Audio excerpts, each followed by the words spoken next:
Hello, it's Ricky Fanning here. So today we're doing video 38, dental equipment and maintenance. So basically wearing PPE, so I've got gloves on, mask on and hairnet, is dismantle the dental machine handpieces and remove all of the attachments, including burrs, tips, anything like that, and have a look at the ultrasonic scaler as well. So coming over here, want to make sure we take the prophy head off. So that just slides in there. So pulling that off when you take it off, popping that back, then getting the burr out, popping your thumb here, taking it out, and then what you want to do is dispose of these. So the prophy head goes in the bin and the burr will go into the sharps container. We don't autoclave our burrs, we just use them as individual use. F10 the machine. So we've got our F10 disinfectant here, so that's 1 to 125 dilution. So just making sure that we spray everything down.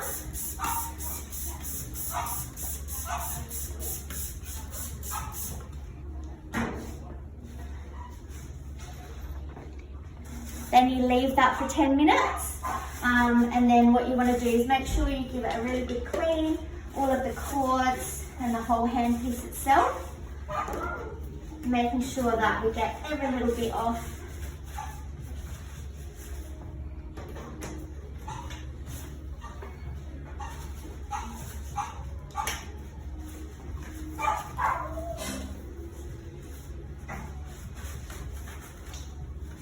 And then you do want to have a look at the ultrasonic scaler as well. Just make sure that is nice and clean too.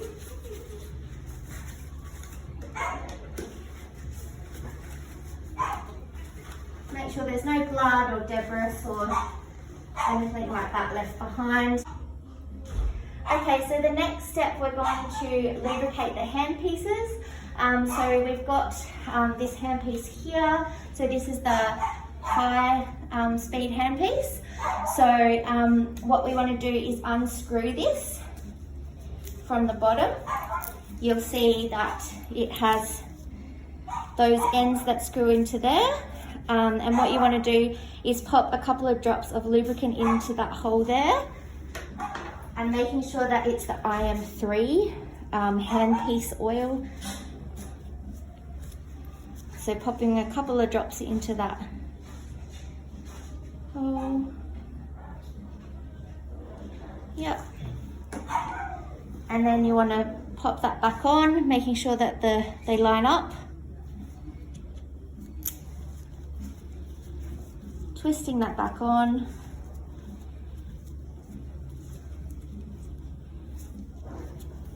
And then you do want to make sure that that is working properly.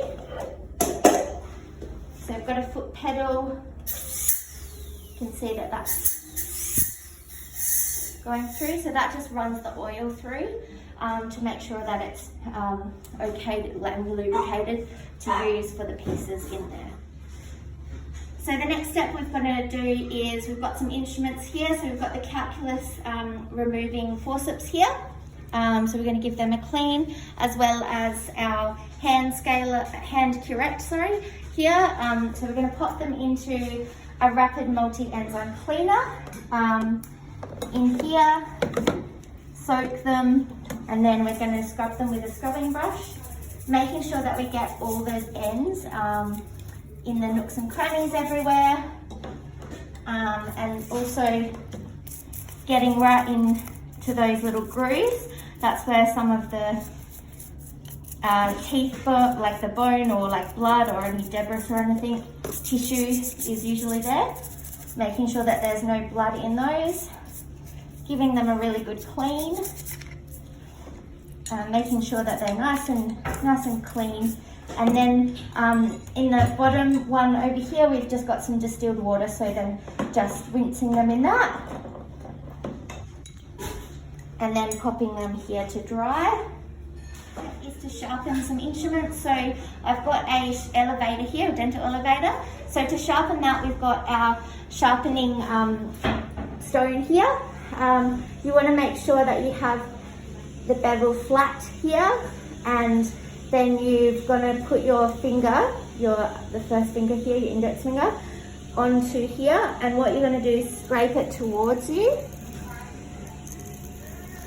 making sure that you're sharpening it really well. Once you've done that, you do want to just run your finger over, just make sure that's got a nice and sharp, it's not blunt anymore, so that's really good to use.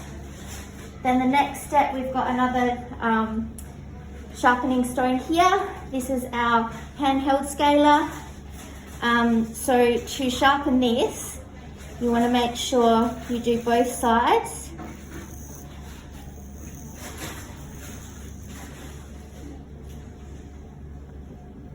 And then you want to switch over to do the other side, making sure that you're pulling it towards you and that your index finger is holding it, and then checking for sharpness again, and then you want to make sure that you're washing it again. Okay, so the next step we've got is packing the dental instrument kit and a handpiece, which I've got a dental elevator here. Like I said before, we don't sterilise our burrs, so this is the best thing that we could come up with. So we've got here the dental elevator. You can see here there's a number, so that equates to the size that you want to use for certain animals. So make sure that is on there.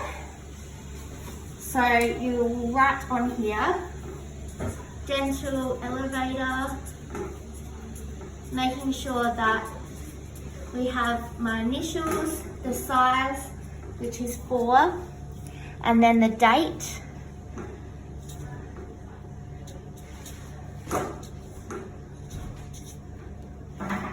And then we place the elevator into the sterilisation packet along with a indicator for sterilisation, making sure that it's sealed up nicely, and then that goes into the autoclave. Now we've got our dental kit here. All of our dental kits are stored in these blue trays. Again, down the bottom writing dental Profi kit, the date and initials. Popping that in there again, making sure that is sealed up nicely.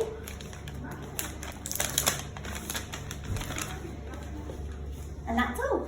Hello, it's Ricky Fanning here. So just going through some of the discussion points for this video. Basically, we want to make sure we examine the instruments for sharpness, function, and also wear. It's really important that we are looking at the instruments, making sure they're cleaned, sterilized properly, and also sharpened.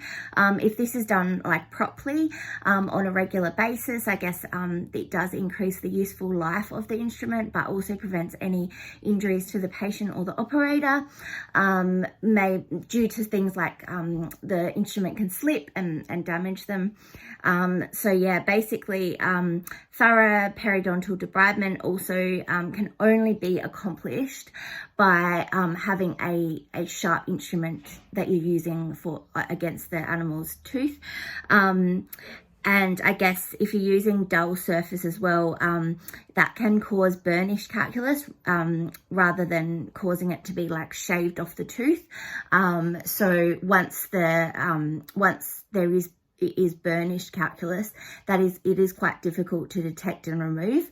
And there is also a requirement that you need to sort of put heavier lateral pressure against the tooth. That also reduces tactile sensitivity, and it can also create things like hand fatigue. So that's really important to avoid.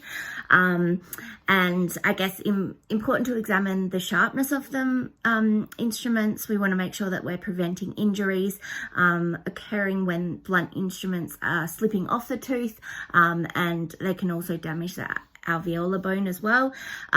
We also need to make sure that the instruments are not over sharpened as well, and I guess excessively thin. If they are excessively thin, then they definitely need to be discarded. Also making sure that autoclaving dental instruments, there is basically like 300 different kinds of bacteria that are found in dogs and cats' mouths. So we do really need to make sure that we are adequately disinfecting instruments between patients, because they are going to be really gross and a lot of bacteria on them. And we do really want to make sure that we clean them properly, scrubbing the instruments, rinsing them, and then drying them properly and putting them in the autoclave, making sure that they are actual sterile each time that we use them for the patient.